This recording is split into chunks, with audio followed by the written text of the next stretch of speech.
Isang makabagbag damdamin ang pagtatagpo na nakuna ng PTV News Team sa Tacloban, Leyte. Makalipas ang ilang linggo, muling nagkita ang maglolong nagkahiwalay sa gitna ng pananalasa ni Yolanda. Para sa detalye, balitaan mo kami Cathy San Gabriel. Napaluha sa tuwa si Numeriano Heringel nang muli silang magkita ng kanyang nawawalang apong si Miguel.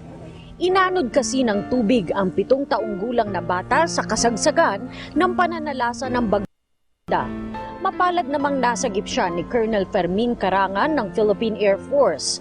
Nakatira kasi sina Miguel at ang kanyang pamilya malapit sa airport kung saan nakabase ang Tactical Operations Group ng Air Force.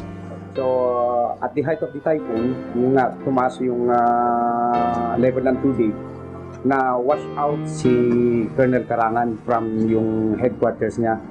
So, with yung residents nila Miguel and the family, na wash out rin sila. So, itong si Miguel was floating sa isang trunk ng nyug. So, with Colonel Carangan. So while nag-float sila, coincidence, nagbungguan yung floating device nila. So kinuha na lang ni Colonel Carangan, sinama niya na. Tahimik si Miguel, ngunit halata sa kanyang muka ang kasiyahan dahil makakasama na niya ang kanyang pamilya matapos ang kalahating buwan ng pagkakawalay. Mayroon pa. Asawa ko,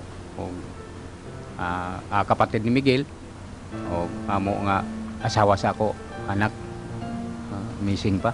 Umaasa pa po ba kayo na makikita pa? May porsyento pa, pero mas layo na siguro.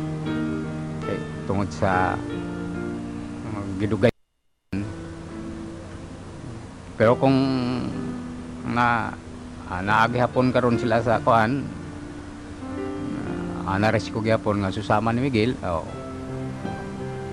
salamat gyapon. Napagoy porsyento po akong una-una po. Si Mang Numeriano, masayang makita ang kanyang apo, pero nangangamba para sa nawawala pa rin niyang asawa, anak at isa pang apo. Mula sa Tacloban City, para sa Media ng Bayan, Cathy San Gabriel, Telebisyon ng Bayan.